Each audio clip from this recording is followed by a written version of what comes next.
Assalamualaikum warahmatullahi wabarakatuh.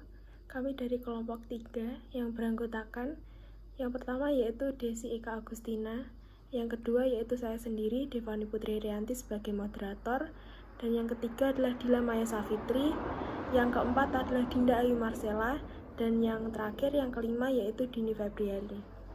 Pada kesempatan kali ini, kami selaku kelompok 3 akan membahas mengenai materi yaitu integrasi iman, Islam, dan ihsan. Poin yang pertama yaitu mengenai konsep iman. Kata iman dalam bahasa Arab merupakan bentuk masdar atau gerun dari fi'il madli atau verb amana, yang berarti percaya atau yakin. Iman dapat diartikan dengan percaya dan kepercayaan. Secara istilah, iman adalah mengucapkan dengan lisan atau ikrar lisannya, membenarkan dengan hati atau tasdik qalbi, dan melaksanakan dengan segala anggota badan atau amal ruhnya. Pembenaran dalam iman berarti tasdik atau pembenaran yang teguh, yang disertai dengan keteduhan dan penyerahan jiwa. Rukun iman juga terangkum dalam percakapan antara Nabi Muhammad SAW dengan Nabi Jibril alaihissalam.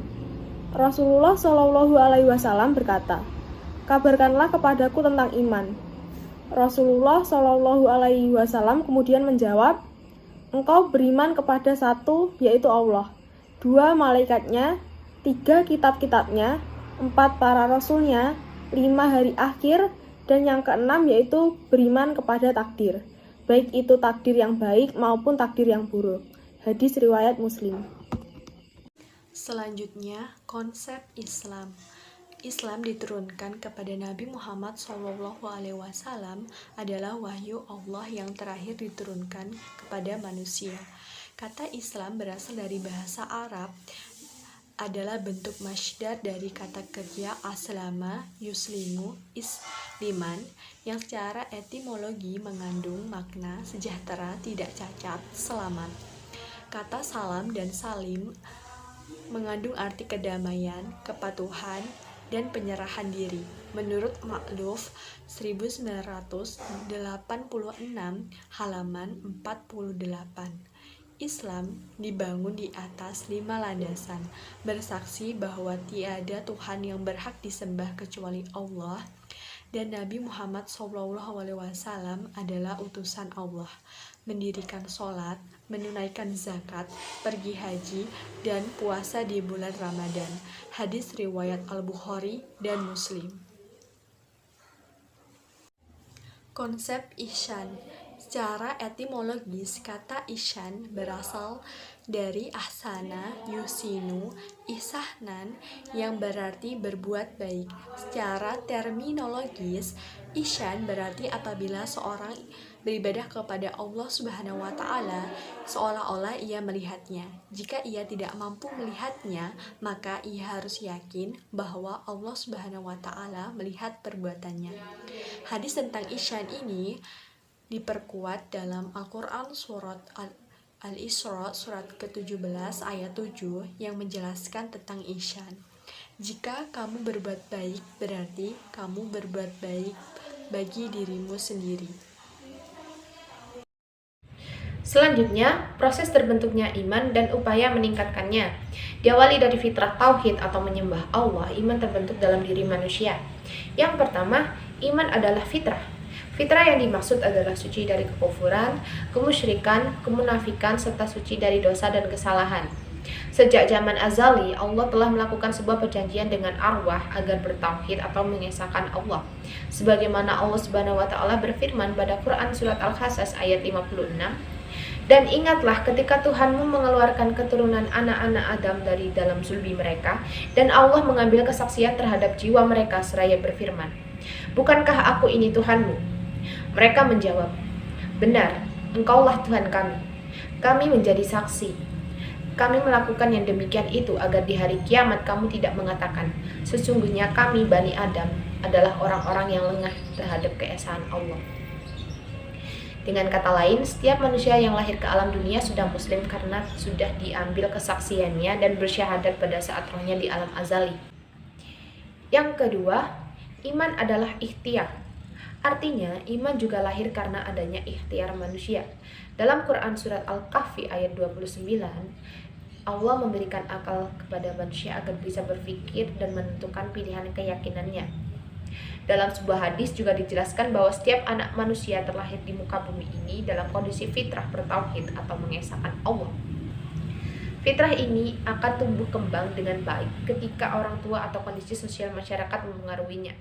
Rasulullah Shallallahu Alaihi Wasallam berkata dalam hadis riwayat Muslim, setiap anak terlahir dalam kondisi fitrah, maka ayahnya yang menjadikan ia Yahudi, Majusi, atau Nasrani. Yang terakhir, iman adalah hidayah dari Allah Subhanahu wa Ta'ala. Tidak ada satupun manusia yang dapat memberi hidayah kepada sesamanya. Manusia tidak boleh menghakimi orang kafir, karena bisa jadi orang yang dikatakan kafir tersebut Allah beri hidayah sehingga ia menjadi muslim. Selanjutnya, merawat iman. Iman bisa bertambah, bisa berkurang. Maka dari itu, setiap orang harus tetap berusaha menjaga imannya, yakni dengan istiqomah. Dalam kitab Al-Wafi fi Al-Syar'i Arba'in Al-Nawawi disebutkan 5 perkara sebagai obat hati, yakni membaca Al-Quran, puasa, sholat malam, berkumpul bersama orang-orang solih, dan berzikir yang lama. Yang pertama, membaca Al-Quran beserta maknanya. Membaca Al-Quran akan membawa kenikmatan rohani, menambah kualitas iman kepada Allah, menambah pahala, juga memberi syafaat ketika masih hidup di dunia, di alam barzah maupun di akhirat. Yang kedua, melaksanakan puasa. Puasa Ramadan atau puasa sunnah jika dilaksanakan atas dasar iman kepada Allah Subhanahu wa Ta'ala akan menjadikan pribadi yang lebih bertakwa. Yang ketiga, melaksanakan sholat malam. Wajib bagi seorang muslim untuk menjaga sholat 5 waktunya, karena sholat adalah tiang agama. Menjaga sholat bukan hanya membawa keberkahan, tetapi juga terhindar dari perbuatan tercela. Dalam hadis riwayat Tirmidzi, sholat keberkahan, sholat malam adalah pencegahan perbuatan dosa, penghapusan kesalahan, serta pencegahan segala penyakit dari tubuh. Yang keempat, berkumpul dengan orang solih. Majelis zikir adalah tempat orang-orang yang beriman, sehingga malaikat pun hadir dalam majelis tersebut. Allah Subhanahu wa Ta'ala mengutus malaikatnya untuk mencari majelis zikir di mana orang-orang berkumpul untuk mengingat Allah Subhanahu wa Ta'ala. Yang terakhir, berzikir yang lama. Berzikir atau menyebut nama Allah bisa dengan hati, lisan maupun perbuatan. Semua yang bisa mengingatkan kepada Allah disebut dengan zikir. Implementasi iman, Islam, dan ihsan. Yang pertama, hakikat ibadah. Definisi ibadah menurut para ulama beragam. Namun Asy'adihi mengartikan bahwa ibadah itu meliputi segala kegiatan yang disukai dan diridhoi oleh Allah Subhanahu wa Ta'ala, baik berupa perbuatan, perkataan, secara terang-terangan maupun tersembunyi. Dengan demikian, ibadah itu meliputi tutur, sikap, bahkan urusan pesana pun merupakan ibadah kepada Allah Subhanahu wa Ta'ala. Iman, Islam, dan ihsan merupakan satu kesatuan yang tidak terpisahkan. Beriman berarti tidak hanya memahami, tetapi wajib mengamalkan perintah Allah Subhanahu wa Ta'ala yang telah dicontohkan Rasulullah SAW dalam kehidupan sehari-hari. Karena iman implementasi dari hati atau amalun qalbiyun. Beribadah baik mahdoh maupun ghairu mahdoh harus ikhlas karena Allah Subhanahu wa Ta'ala, sebagaimana firman-Nya, tidaklah perintahkan kalian kecuali ibadah kepada Allah dengan ikhlas. Quran Surat Al-Bayyinah ayat 5. Rasulullah SAW paling suka ibadah sosial dan mencontohkannya. Rasulullah SAW berkata, "Aku dan orang yang menanggung anak yatim, kedudukannya di surga seperti ini." Kemudian Rasulullah SAW mengisyaratkan jari telunjuk dan jari tengah beliau. Hadis riwayat Muslim. Haji mabrur pahalanya surga, tetapi menyantuni anak yatim pahalanya bukan hanya surga, tetapi di dalam surga ditemani Rasulullah SAW. Hampir semua ibadah mahdoh, mulai sholat, haji, dan puasa selalu melahirkan kesolehan sosial. Orang yang berpuasa semata karena Allah Subhanahu wa Ta'ala akan melahirkan orang-orang yang bertakwa. Ciri khas orang-orang yang bertakwa, di mana orang yang bertakwa itu pasti suka berbagi dalam kondisi lapang maupun susah, menahan amarah dan pemaaf. Yang kedua, syarat diterimanya ibadah. Ibadah madhoh atau ghairu madhoh harus dilandasi dengan niat yang baik dan benar. Sebagaimana hadis Rasulullah SAW, amal itu tergantung pada niat. Begitu juga dengan kaifiyah ibadah atau tata caranya. Harus sesuai dengan tuntunan Rasulullah SAW dan sahabat, sebagaimana yang dijelaskan oleh para ulama-ulama terdahulu dalam kitab mereka, seperti Imam Abu Hanifah, Malik, Asy-Syafi'i, dan Ibnu Hambal. Syarat diterimanya ibadah harus dilaksanakan dengan ikhlas. Ikhlas berarti bersih atau murni dari berbagai penyakit hati, seperti riya atau pamer. Semua ibadah yang dikerjakan tujuan utamanya mengharap ridho Allah Subhanahu wa Ta'ala. Pernah dikisahkan, seorang pria sedang melaksanakan sholat karena terlihat agak cepat, maka seseorang menegurnya dan meminta agar mengulangi sholatnya. Pria itu mengulangi sholatnya sambil ditunggui.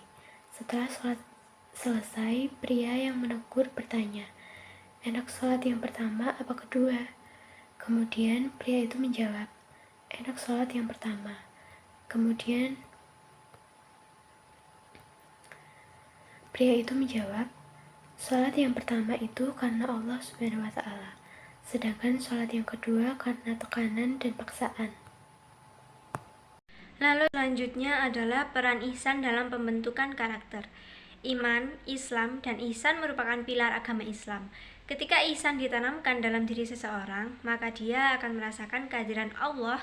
Dampaknya adalah ia akan selalu mengingat Allah, menaati setiap perintahnya, dan menjauhi larangannya. Banyak sekali seseorang yang bisa membaca ayat-ayat Allah Subhanahu wa Ta'ala dan hadis Rasulullah dengan fasih, namun seringkali mereka menggunakannya untuk memprovokasi antar sesama umat dengan berita yang belum tentu terbukti kebenarannya.